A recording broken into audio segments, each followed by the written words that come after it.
Bom dia, gente, tudo bom? Vamos retomar aqui a nossa aula, o início da parte teórica. Vamos retomar o texto do Biologicamente Cultural para a gente fixar algumas informações que são importantes, tá?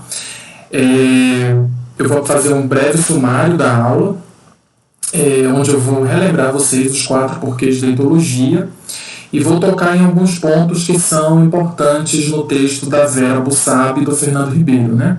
Como aprendizagem, dependência da cultura, características da nossa espécie, a estrutura e organização social e a noção da cultura como uma adaptação biológica. Bem, primeiramente, relembrar vocês que em 1963, o Nico Tinbergen, que foi um dos fundadores da etologia, ele propôs que os trabalhos em etologia, eles, por mais diversos que eles fossem na década de 60, eles estavam de alguma forma relacionados e eles estavam respondendo a questões específicas, mas que mesmo dentro dessa especificidade, todos eles trabalhavam com uma grande perspectiva etológica do comportamento. Lembrando que a etologia é a ciência, é a parte da biologia que estuda o comportamento animal.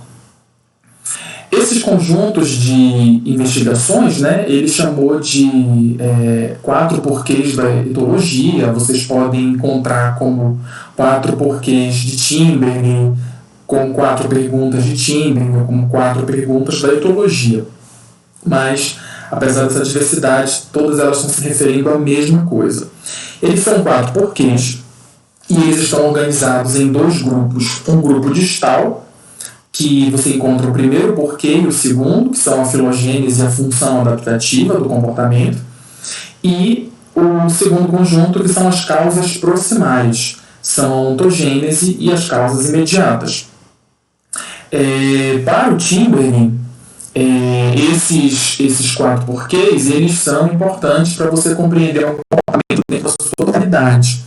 Embora a etologia possa se especializar em um deles, uma explicação completa do comportamento, ela tem que abarcar esses 4 níveis explicativos, tem que responder as 4 perguntas.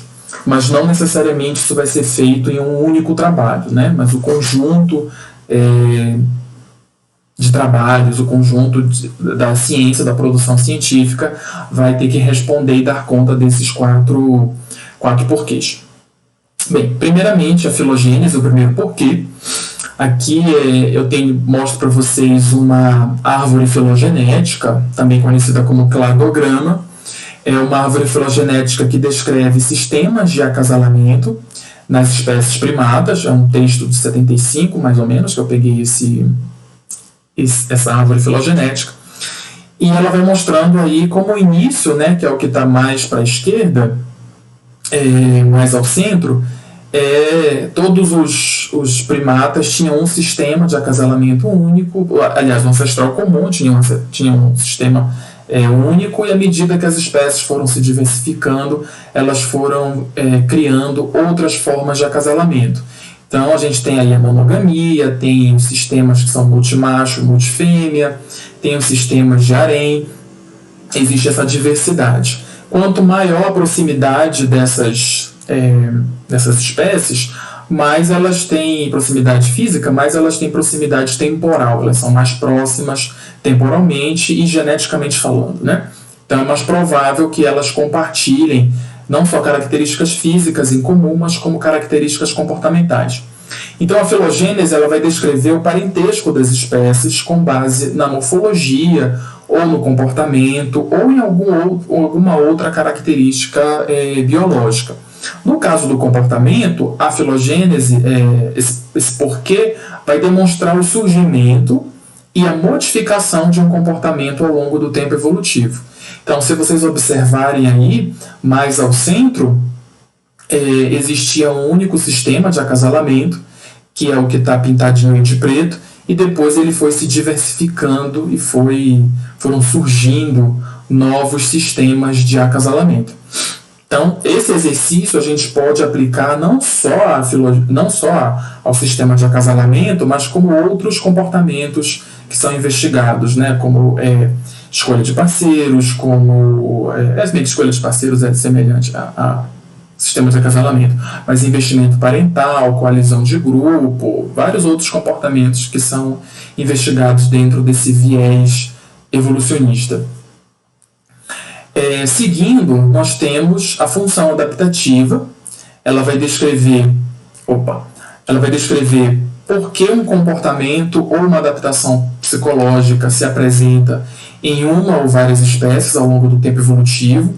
Eu coloquei essa foto aí de um ninho de pássaros, né? Os passarinhos filhotes estão com a boca aberta, provavelmente o pai ou a mãe chegaram com comida, que é o sinal para eles abrirem a boca para colocar comida. Então os pais podem criar ninhos para proteger os filhotes enquanto eles saem para caçar, para forragear e para trazer comida.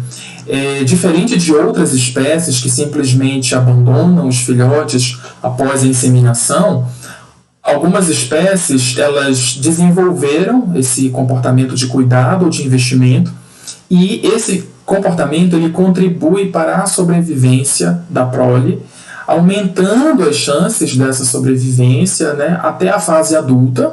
É uma questão probabilística, tá? E se o pai faz esse comportamento, ele então tem o benefício que é a sobrevivência e a reprodução, e a possível reprodução dos seus filhotes. Então, o comportamento parental, o investimento parental, poderia, da mesma forma que o sistema de acasalamento na função, na filogênese, também está descrito aí como uma diversidade dentro da natureza. E por apresentar essa função, né, de sobrevivência e reprodução, ele é selecionado. Então as espécies, os animais, passam a adotar mais e mais investimento parental. O terceiro porquê é a ontogênese, e ele descreve o surgimento e a modificação do comportamento durante o ciclo de vida do indivíduo. Se os dois porquês anteriores eles se referiam a todos os indivíduos da espécie, a ontogênese ela vai se referir aos indivíduos de maneira particular. Embora a ontogênese de vários indivíduos da mesma espécie ela tenha muitas características que são semelhantes, existem as idiosincrasias, existem aquelas particularidades que só existem naquele indivíduo.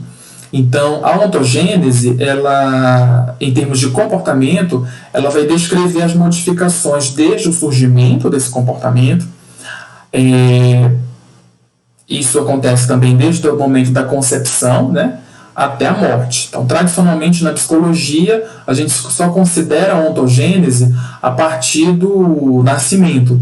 Mas para ciências que têm um fundo evolucionista, uma perspectiva evolucionista, elas levam em consideração a concepção, porque existem mecanismos ali genéticos e de influência ambiental que já começam a afetar o indivíduo ainda quando ele está em fase embrionária. Então, o próprio ambiente, né, a gente tem uma área da genética que é a epigenética, na qual o ambiente ele vai afetar o desenvolvimento do indivíduo. Então, ontogênese e desenvolvimento podem ser até considerados sinônimos. Vocês vão ver muitas vezes ontogênese e desenvolvimento sendo descritas como da mesma forma. Mas nessa perspectiva, a gente vai levar em consideração como o comportamento surge, né, lá no início da vida, e ele vai se modificando até a morte do indivíduo. E o último porquê são as causas imediatas. Esse porquê ele vai descrever as condições ambientais e os estímulos que induzem o comportamento no exato momento em que ele ocorre. Então, alguns exemplos que a gente pode dar, por exemplo, é responder ao chamado de alguém que você encontrou na rua. Então, alguém vê você, diz assim, oi fulano, oi fulana. Aí você olha, né? Não sabia que essa pessoa estava por lá. Aí você responde, oi, tudo bem? Você pode, outro exemplo, né, é o de oferecer ajuda quando alguém pede. Então, eu posso pedir, você pode pegar essa caneta para mim, você pode pegar um copo d'água para mim, por favor, e a pessoa vai lá e pega o copo d'água, pega a caneta. Então, o disparador desse comportamento foi a solicitação ambiental imediata, né? Imediatamente anterior. Ou, por exemplo, sentir ciúmes ao ver que seu amigo convidou outra pessoa para fazer um trabalho em dupla. Então, tradicionalmente, você e seu amigo fazem, ou a sua amiga, e aí essa pessoa convidou outra pessoa. Então, o seu ciúme pode ser desencadeado por uma situação imediata, né? Que acabou de acontecer. O que é relevante a gente levar em consideração nos 4 porquês da etologia? Esses 4 porquês, eles não explicam diferentes comportamentos, tá? Eles são níveis de análise que são diferentes, mas para explicar o mesmo comportamento. Então, para cada porquê, eu dei um exemplo, mas eu poderia ter utilizado o mesmo exemplo para falar dos 4 porquês, o mesmo comportamento para falar os 4 porquês. Então, não tem um comportamento que é filogenético, um comportamento que é uma função adaptativa, um comportamento que é da ontogênese e um comportamento que é uma causa imediata. Todo comportamento ele tem os 4 níveis de explicação. Ele pode ser abordado pelos 4 níveis de análise. E esse é também um dos motivos para a gente não enxergar essa dicotomia entre o que é da espécie e o que é do indivíduo, o que é filogenético e o que é ontogenético. Tá? É muito importante a gente perceber que a cooperação, a competição, os nossos sentimentos, a nossa cognição, elas são explicáveis nesses 4 níveis: filogênese, função adaptativa, ontogênese e causas imediatas. Então, assim, para o Tinbergen, né, essa explicação do comportamento ela só vai ser suficiente se ela incorpora os 4 porquês. Não existe nenhum problema de um trabalho ou de uma área, né, de uma área de pesquisa só focar em um. Mas ela sabe que esse ele não é a explicação completa. Ele necessita da explicação dos demais 3 níveis de análise. E que os 4 porquês, né, eles são melhor compreendidos como níveis de análise. Eles são olhares diferentes para o mesmo comportamento, tá? Que é indivisível. Então, não existe esse negócio de um comportamento é filogenético, outro é ontogenético, um é aprendido, outro é inato. Né? A gente não trabalha mais com essa concepção. Por isso, a gente não pode confundir a filogênese e função adaptativa com a ausência de aprendizagem. Isso é muito importante, tá? Porque esse comportamento tem uma base filogenética, ou porque o comportamento tem uma função adaptativa, então ele não vai ser aprendido. Ele vai ser aprendido. A filogênese e a função adaptativa, elas criam sensibilidades, elas explicam, né, as sensibilidades que os organismos têm a estímulos ambientais que têm uma função, que têm uma história compartilhada, mas isso não implica a ausência de aprendizagem. Tá? Vai haver aprendizagem sim, mas uma aprendizagem facilitada pela sensibilidade que os organismos já trazem herdados, né, dos seus ancestrais. Da mesma forma, a ontogênese e as causas imediatas não pode ser confundida com a ausência de influências geneticamente herdáveis. Então, quando você opta por uma explicação dos 4 porquês, essa dicotomia, né, olha, isso é inato, isso é aprendido, isso é genético, isso é ambiental, ela é derrubada, né, ela se desfaz completamente, porque nós herdamos sensibilidades que têm uma função adaptativa, que têm um compartilhamento com outros indivíduos ancestrais, com outras espécies, mas elas vão ser aprendidas, né? Esse comportamento vai ser aprendido.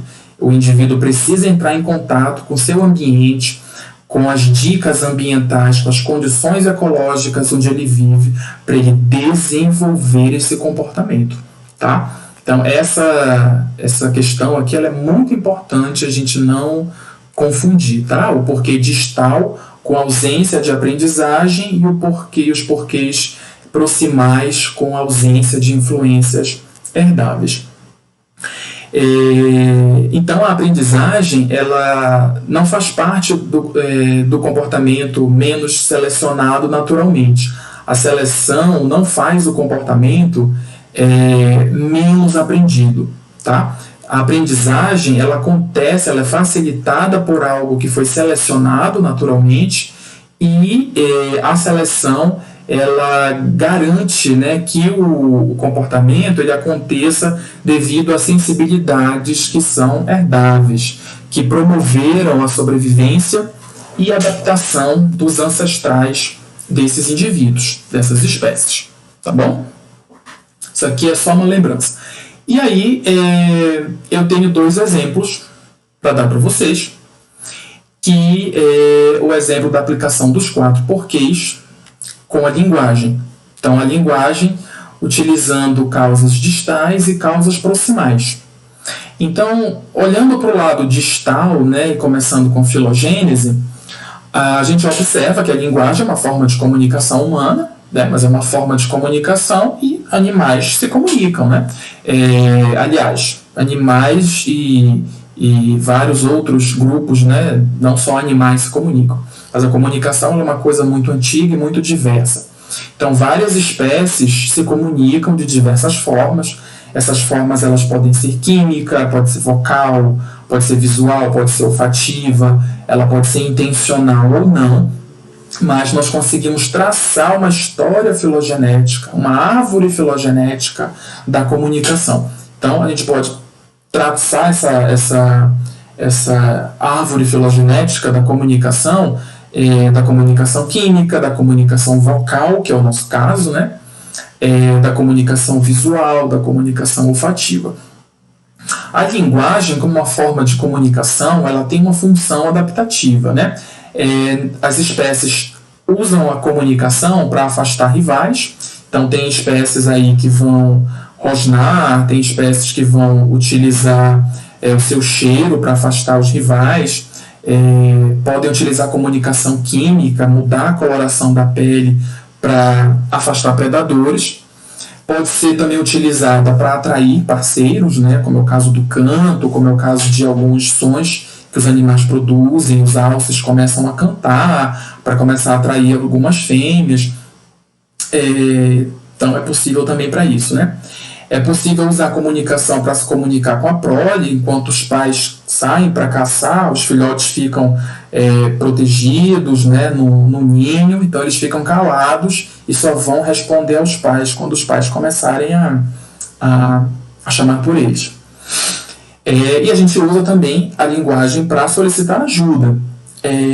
Vocês estão vendo que existem diversas formas de você usar a comunicação, mas o que há de comum entre essas diversas formas de usar é que todas elas favorecem a sobrevivência do indivíduo que a utiliza e favorecem a sua reprodução também. Né? Dentro das causas proximais, começando pela ontogênese, os indivíduos, no nosso caso, né, no caso humano, vão aprender uma língua, vão aprender um sotaque. Aí eu usei algumas formas sofisticadas de ontogênese, né? No caso, vocês estão aprendendo conceitos de psicologia evolucionista, vocês, quando dominarem esses conceitos, vão explicar, né, esses conceitos, vão explicar psicologia evolucionista para os amigos de vocês, para os colegas, para os pais. Então isso vai demonstrando como um comportamento que começa com balbucio, começa com 1, 2 palavras lá na infância, ele vai se transformando em frases curtas, vai se transformando em frases mais complexas e depois o indivíduo ele começa a dominar conceitos que são abstratos e de realidades que não estão presentes no momento dele. Inclusive de coisas que são muito complexas, né, como entender teorias científicas e tudo mais. Então, tudo isso exige um desenvolvimento muito longo, que é uma aprendizagem muito complexa. E as causas imediatas, né? Então, por exemplo, vocês podem explicar os 4 porquês da etologia quando o Mauro perguntar. Quando eu perguntar assim, o que significa filogênese? O que ela me diz? O que me diz a ontogênese? O que me diz a função adaptativa? Então vocês começam a falar sobre isso a partir da minha solicitação. Vocês vão diferenciar os 4 porquês quando solicitado. Por exemplo, né, se eu fizer essa solicitação no questionário, vocês começam a diferenciar esses conceitos. Então, para a linguagem, nós conseguimos cobrir aí 4 níveis explicativos. A gente só vai ter uma noção ampla, né, suficientemente ampla da linguagem, se nós levamos em consideração esses 4 porquês. O outro exemplo é o exemplo do investimento parental, como aquela foto do ninho dos passarinhos que eu mostrei, né? Então, se a gente olhar para as causas distais, a gente vai ver que na filogênese, olhando com o olhar da filogênese, a gente vai observar que na natureza as espécies, tem espécie que cuida dos filhos, tem espécie que não cuida, tem espécie que põe ovos, tem espécies que carregam no ventre, vai ter as espécies que vão alimentar, vão proteger contra predadores. Por exemplo, as leoas, quando elas quando elas dão à luz aos filhotes, elas precisam caçar. E quando os filhotes estão sozinhos, os búfalos podem encontrar os filhotes dela e pisotear eles até a morte. Então, ela sai para caçar, mas ela sempre está atenta para não permitir que os búfalos matem os filhotes dela. Se isso acontecer, todo o investimento que ela já fez, né, que é o investimento da gestação e da lactação, ele está perdido, né? Ou conespecíficos podem matar os filhotes. Se leões machos que não são os pais dos filhotes, eles encontram os filhotes, eles vão matar os filhotes. E o que é interessante é que eles não comem os filhotes. Eles não estão com fome, né? Mas eu vou tocar nesse assunto, né, posteriormente. Então, o cuidado parental ele vai variar de dias, né, de algumas horas até anos, como o caso da espécie humana. A função adaptativa do investimento parental é o cuidado, o cuidado e a proteção vai aumentar as chances de sobrevivência desses filhotes até a fase adulta. Isso vai diminuir, por exemplo, os abusos físicos que os filhotes podem sofrer por membros do grupo social. E também na nossa espécie e em outras espécies que são sociais, existe a transferência de status dos pais aos filhos. Então, mães que têm uma posição hierárquica elevada, chimpanzés, elas transferem esses status também para os seus filhos. A mesma coisa acontece com os pais. Em termos de causas proximais, na ontogênese, nós aprendemos a nos relacionar com as crianças. Nós somos encorajados a proteger as crianças, os bebês, a dar preferência para eles, a alimentar, a ensinar.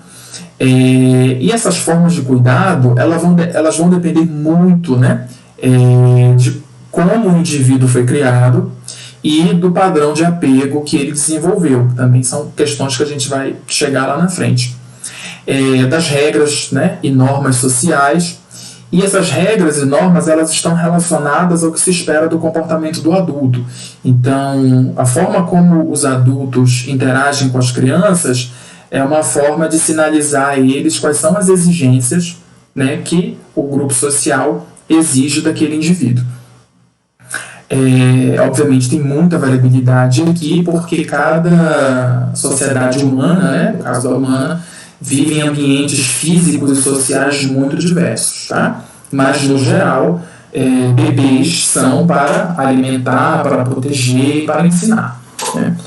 E as causas imediatas, né? Os pais, né, especialmente as mães, elas podem responder de modo afetuoso.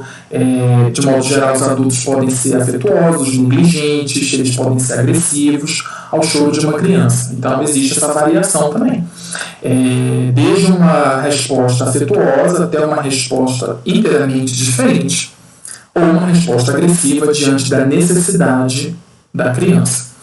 Então, são 2 exemplos que eu estou utilizando para demonstrar para vocês como é que o mesmo comportamento, então eu estou chamando investimento parental de comportamento, estou chamando linguagem de comportamento, como é que isso pode ser explicado dentro dos 4 porquês da etologia.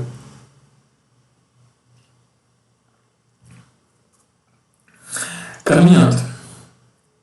Então, o texto da Vera Bussab e do Fernando Ribeiro, eles apresentam para a gente esse conceito biologicamente cultural, que é um conceito revolucionário. A gente sempre pensa biologia e cultura como forças opostas, mas eles apresentam para a gente uma visão inteiramente radical, uma visão inteiramente revolucionária, onde biologia e cultura são uma coisa só.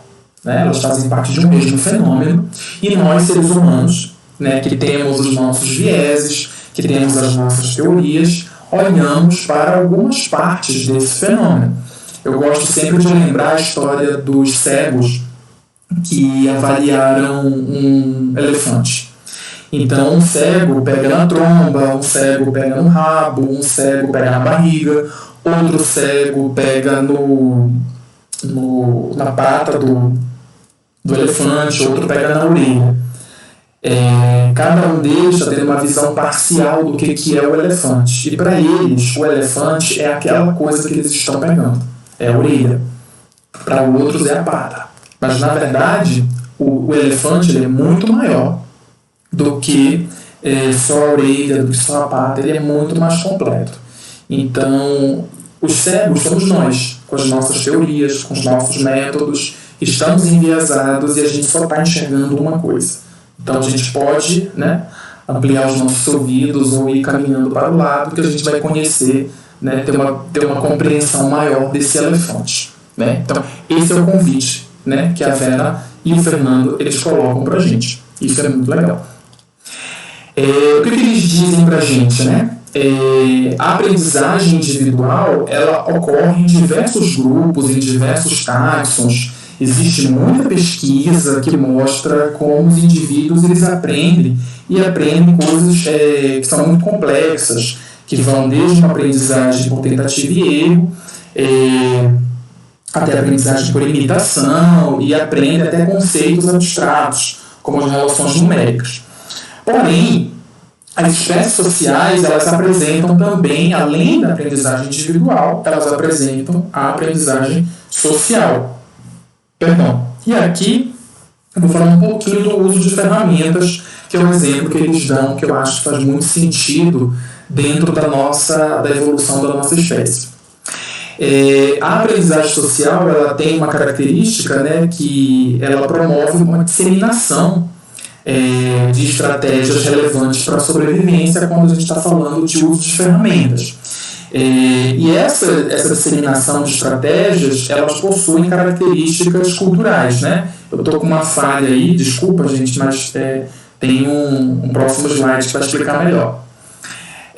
Então, essa disseminação das estratégias no grupo social guarda características semelhantes às culturas, né? Humanas. Então, existe uma maior semelhança entre os indivíduos do mesmo grupo, aqueles que utilizam a mesma estratégia. Existe uma maior diferença entre grupos diferentes que estão afastados geograficamente. E quanto mais distantes geograficamente, mais diferentes também são essas culturas de animais não humanos. Quanto mais próximos geograficamente, mais semelhantes eles tendem a ser. Isso é uma característica das culturas humanas também. Por quê? Porque aumenta o fluxo de indivíduos, né, saindo de um grupo e entrando no outro. Uma característica das culturas de não humanos é também a transmissão vertical entre gerações. Então é muito comum, por exemplo, em chimpanzés, onde os filhotes passam muito tempo com a mãe, passam anos com a mãe, eles aprendem o uso de ferramentas que a mãe aprendeu. Então, por observação, eles aprendem o que ela desenvolveu. Então, mães que são muito habilidosas também têm, no uso de ferramentas, também têm filhos que são muito habilidosos no uso de ferramentas, porque eles aprendem. Não necessariamente ela ensina, tá? Talvez, eu acho que até comentei isso com vocês anteriormente, talvez a intenção de ensinar seja uma característica unicamente humana. Talvez, tá? Precisa dar uma olhada e conferir. mas o aprender socialmente não. Então, muitas espécies aprendem socialmente. E também existe uma transmissão horizontal, ou seja, entre indivíduos que estão na mesma faixa etária, que a gente chama aí de coetâneos. Então, quando eu falar de indivíduos coetâneos, vocês já sabem que são indivíduos que têm tem assim, a variação da mesma idade, eles estão na mesma faixa etária, né? Eles são infantes, ou eles são juvenis, ou eles são adultos, né? Aqui tem 3 imagens, né, de um corvo utilizando um graveto para cutucar o tronco de uma árvore. Tem um chimpanzé também cutucando um tronco de árvore. Eles fazem isso como se fosse um espetinho, né? Então eles cutucam lá o tronco da árvore, e aí vem com cupim, vem com formiga, então eles comem os cupins e as formigas.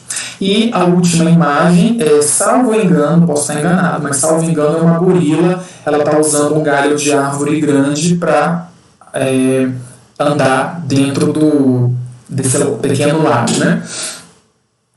São pequenos exemplos, existe uma grande diversidade de uso de ferramentas. Eu não vou discutir aqui todos os tipos e variação, mas se alguém se interessar, eu posso passar o material. Aí eu aproveito para ressaltar aqui essa frase da Bussab e do Ribeiro, que eles dizem no texto assim, né? A cultura, ao aumentar as chances de sobrevivência do grupo, também aumenta a sua dependência da cultura para sobreviver. Então é uma frase assim fantástica, né, que mostra como esses dois fenômenos eles estão intrinsecamente relacionados. Caminhando, as espécies que são antecessoras da nossa, né, que pertencem ao grupo de hominíneos, onde estão incluído aí o gênero Homo, está incluído aí o gênero Ardipithecus, está incluído o gênero Australopithecus. Todas essas espécies, esses gêneros, eles são gêneros hominíneos. Eles são precursores da nossa espécie. Nós conseguimos datar o uso de ferramentas utilizadas pelo gênero Homo. As mais antigas, em torno de 2 milhões de anos, algumas mais antigas. Existe um certo debate pela forma como a ferramenta é datada, quais são os instrumentos, qual é o método de análise de datação. Mas 2 milhões de anos é algo muito surpreendente. Eu não sei para vocês, mas para mim foi muito surpreendente descobrir que há 2 milhões de anos atrás existia o uso de ferramenta. Esse uso mais antigo, né, ele está associado a um sistema de martelo e bigorna. Então você usa uma pedra grande, onde você coloca um coco ou uma castanha, e você usa uma pedra menor para quebrar esse coco ou a castanha. Espécies que estão vivas hoje, como os sebos, né, o macaco prego, eles usam esse sistema martelo e bigorna. Se vocês forem aqui não agora, né, mas quando a gente puder, se vocês forem no Parque da Água Mineral, vocês vão ver os macacos prego fazendo esse mesmo uso de ferramentas que os Homo habilis faziam há 2 milhões de anos atrás. O outro sistema ele envolve bífaces, que são instrumentos mais ou menos assim, né? Tem esse formato, e eles foram utilizados para quebrar os ossos da medula, para extração do tutano, né, que é rico em gordura, e também utilizava a parte mais fina para descarnar os ossos. Esses humanos eles não eram caçadores, né? Eles eram como as hienas, né? Eles aproveitavam os restos, né, que foram abatidos por outros animais. Então eles utilizavam as ferramentas de pedra para fazer isso. E o interessante é que esse uso de ferramentas ele envolve você escolher as ferramentas certas, o formato, você planejar, porque a pedra é lascada, né? Tem essa questão da pedra lascada. Então você vai talhando a pedra para que ela tenha uma forma específica.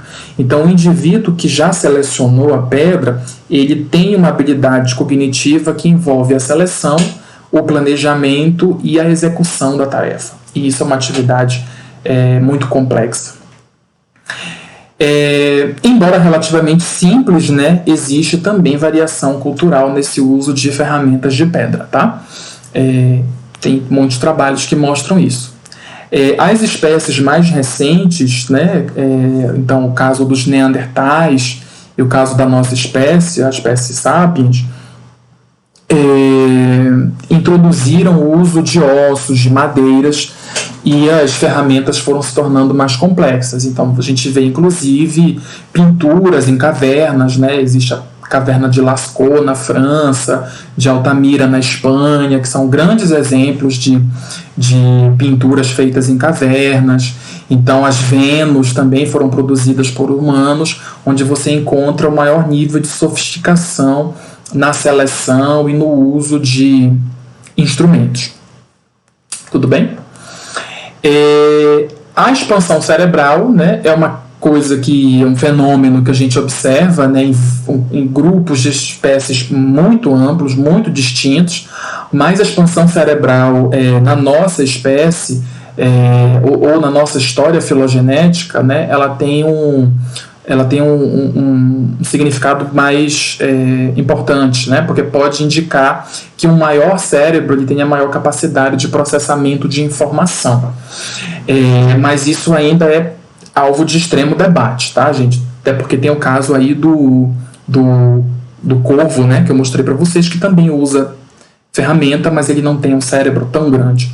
O que significa, então, ter esse cérebro grande? É um cérebro muito grande comparado com o resto do corpo. Então existem várias medidas, coeficiente de encefalização, razão do tamanho do cérebro, volume do neocórtex, para tentar mensurar quais aspectos do cérebro, quais partes dele sofreram mais o processo de seleção, por eles terem possivelmente essa capacidade cognitiva diferenciada. Esse excesso, né, isso que sobra, né, porque o tamanho do corpo não explica um cérebro tão grande, pode indicar que essa parte do cérebro ela tem alguma função especial, né, que não seja a manutenção nem o controle corporal. O interessante é que a expansão cerebral na nossa história, no nosso processo de hominização, ele acontece após a invenção das ferramentas. Então, é possível que a inserção de uso de ferramentas pode ter levado à sofisticação cerebral. Pode ser que mudanças ecológicas tenham feito isso, pode ser que mudanças da complexidade social tenham feito isso.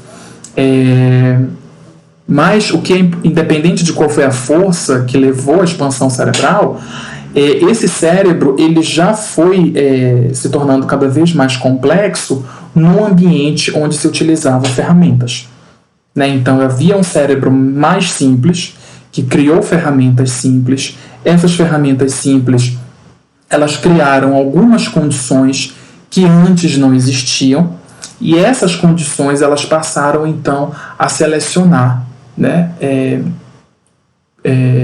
capacidades cognitivas mais desenvolvidas. Então a Vera e o Fernando eles dizem isso, né, que o cérebro produziu ferramentas, o cérebro que produziu ferramentas passou a ser selecionado pelas ferramentas que ele criou. Tem um dado que também é relevante na nossa espécie, que não só houve uma sofisticação no uso de ferramentas, como também houve uma sofisticação na estrutura e na organização social. E aí eu trago aqui uma frase da Vera e do Fernando, que diz assim: no exato momento em que a sobrevivência fica afetada pela cultura, começa a se exercer uma pressão seletiva que seleciona o comportamento cultural. Cria-se um contexto especial de seleção natural. Dentro desta lógica, seria de esperar que, a partir de então, todas as características favoráveis ao desenvolvimento e à transmissão de cultura fossem selecionadas. Isso a gente vê não só no uso de ferramentas, mas a gente vê nas próprias relações sociais. Possivelmente havia aprendizado social nesse uso de ferramentas, de pedra lascada, tá? Então, a sensibilidade, né, de um indivíduo ao que o outro está fazendo, ela pode ter sido selecionada. E essa é uma característica muito distinta da nossa espécie. Nós temos uma sensibilidade muito grande, um interesse muito grande no que as outras pessoas pensam, no que elas sentem, no que elas estão fazendo.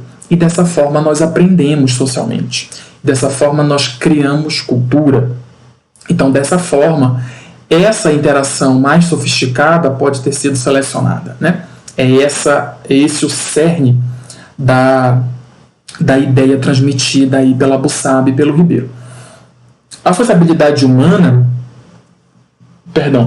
ela tem características que são muito importantes, que demonstram essa complexidade que vem sendo selecionada há milhares de milhões de anos. Seres humanos não são as únicas espécies que são sociais. Você tem que lobos são sociais, cachorros são sociais, os grandes felinos eles são sociais, alguns mais, outros menos, mas o comportamento social, a vida em grupo, ela não é uma invenção humana, ela já existia, né? E os bebês, eles nascem nesse ambiente socialmente rico, né? Vejam, a gente estava falando aí da expansão cerebral. Na medida em que o cérebro do adulto cresce, o cérebro do bebê também cresce, certo? O que aconteceu então? Como o cérebro do bebê começou a se expandir, mas o canal vaginal, né, não se expandiu, então a seleção favoreceu o nascimento de bebês com um cérebro mais prematuro que pudesse expandir após o nascimento. Então, os cérebros dos bebês vão ter uma grande expansão nos primeiros 2 anos de vida, né? E esse cérebro mais imaturo, não é prematuro, mas um cérebro mais imaturo, levou, consequentemente, a uma maior dependência infantil. Então, comparado com bebês de outras espécies que já conseguem andar após algumas tentativas, que agarram no corpo da mãe, o bebê humano ele vai levar mais tempo para andar, ele vai levar mais tempo para ter força, para segurar, e ele não vai conseguir se agarrar no corpo da mãe com a sua própria força. Ela vai precisar agarrar o bebê ao corpo dela.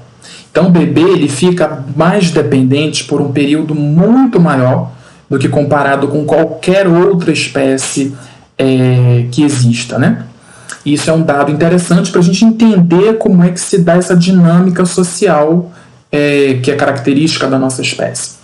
Então, com o maior tempo que os bebês precisam para chegar à maturidade, existe uma permanência maior de características que são neotênicas, que são características infantis nos adultos. Então, os adultos, eles, por mais tempo, permanecem neles características que são de bebês, como os olhos grandes, bocas pequenas, né? Então, neotenia se refere à manutenção nos adultos de características infantis. No caso, os bebês humanos e outros filhotes também apresentam, né, olhos grandes, boca pequena, apresentam patas ou braços pequenos, pés pequenos, e isso torna eles fofinhos, né? Dá vontade de pegar, de apertar, de abraçar.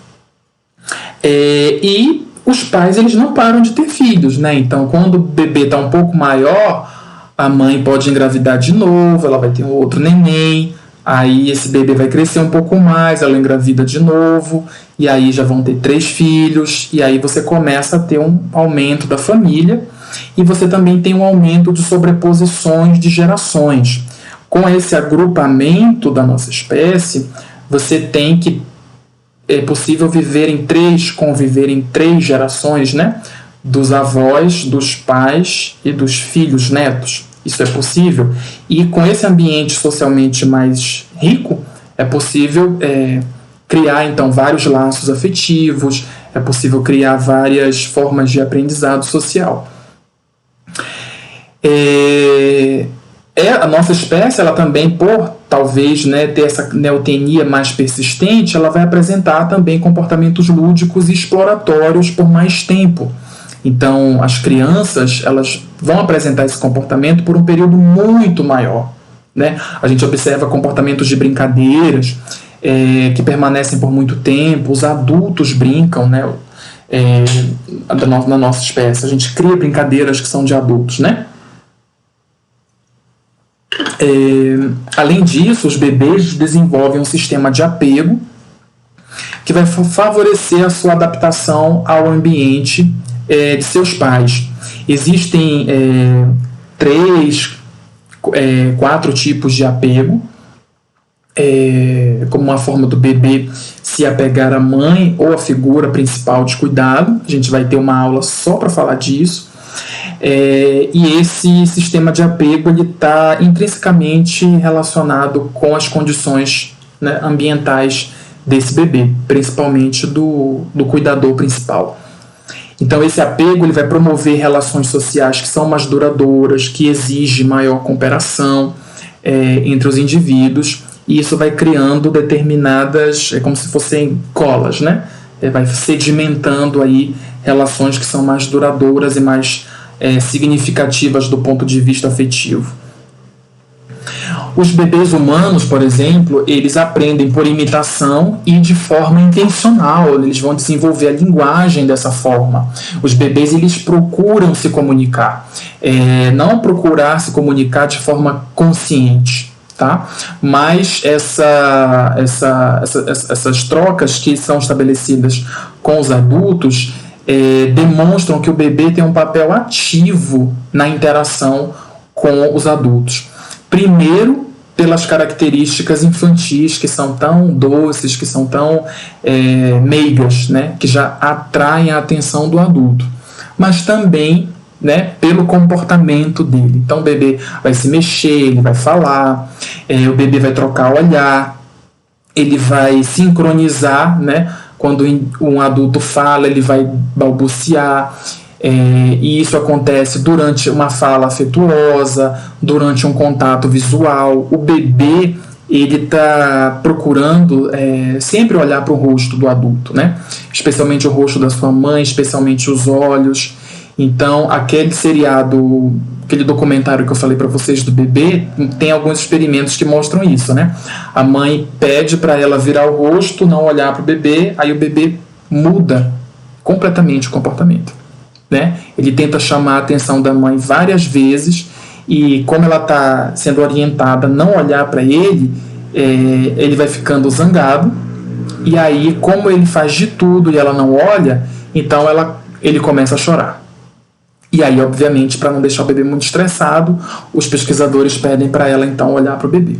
Então, só para vocês terem uma noção do quanto o bebê ele não é um ser passivo na interação, né? Ele não é essa tábula rasa, ele não tem nenhuma disposição para a interação. Bebês têm um comportamento muito sofisticado, né? Deem uma olhada nesse documentário da Netflix, que ele é muito bom. E por meio dessas características, né, os bebês vão aprender e assimilar a cultura que é do seu grupo social. Então isso é extremamente importante. Bem, para a gente finalizar, né, esse conjunto de informações que a Bussab e que o Ribeiro deram para a gente, que é muito rico, né? É rico, é complexo e é revolucionário, demonstram para a gente uma série de coisas, né? Demonstram para a gente, por exemplo, que a cultura ela é uma adaptação biológica e que isso permitiu a inovação, permitiu a flexibilidade, que são características da nossa espécie. Então, você pensar a cultura como distinta da natureza, como distinta, né, dessa evolução biológica, não faz sentido, nem na nossa espécie e nem em outras espécies que também apresentam culturas que são comparativamente mais simples que a nossa. Uma vez que essas adaptações psicológicas, que são promotoras da cultura, passam a ter valor de sobrevivência e de reprodução, por elas levarem os indivíduos a esses resultados, pela aprendizagem social, pelo interesse que eu tenho no comportamento do outro, pela leitura que eu faço do comportamento, pela leitura do olhar, essa sensibilidade ao outro, né? Então a cultura tornou-se um ambiente primordial da nossa espécie. E isso não significa que exista menos biologia, né? Que exista menos seleção. Pelo contrário, a cultura ela tem essa grande importância, ela tem essa magnitude exatamente porque ela levou a nossa espécie à sobrevivência e à reprodução, e talvez o fato de nós estarmos sozinhos, não termos mais os neandertais, os erectos, os hábiles, os denisovans com a gente, seja resultado desse processo, talvez, né? Seja resultado desse processo onde o ser humano ele apresenta inovação, flexibilidade, que é dependente da cultura, mas que não está desvinculada da nossa biologia. Então, assim, a cultura e a biologia não podem ser vistas como forças opostas, mas como forças interagentes e de igual importância, porque é graças a esse legado, né, de milhões de anos, né, que nós podemos chegar a ter culturas e uma flexibilidade comportamental, uma capacidade para inovação tão grande como nós temos hoje. Então essa é a mensagem da Vera e do Fernando, que eu compartilhei aqui com vocês. Está aqui mais uma vez a referência do material e eu espero que vocês tenham gostado. E depois de assistirem esse vídeo, vocês podem realizar as atividades que estão disponíveis lá no Aprender 3, tá bom? Eu espero que vocês tenham gostado, então a gente vai se falando aí.